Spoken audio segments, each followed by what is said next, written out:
என்ன இதெல்லாம்? என்னம்மா போல இருக்கு, எப்படியா மனசு இருக்கு மாமா. என்னமோ தெரியல, 9 மணில இருந்து உடம்பெல்லாம் ஒரு மாதிரி சிலிக்கு. மாமா உனக்கு என்ன ஆச்சு? சின்ன ராசாவே, சித்தரம்பு என்ன கடிச்சிச்சு. ஒன்னையும் கடிச்சிருச்சா? அந்த சித்தரம்புக்கு வேலை இல்லையா? எங்க அத? மாமா கிட்ட வாங்க. பாட்டி நல்ல மூடு. எதுக்கும் காலை ஒரு தடவை தொட்டு பார்ப்போம்.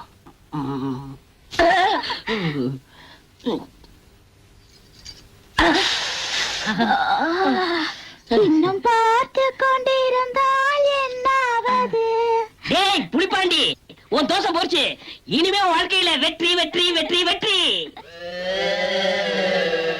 இன்று சொர்க்கத்தில் திறப்பு விழா, புது சோலைக்கு வசந்த விழா, பக்கத்தில் பருவநிலா இனவை தரும். மாமா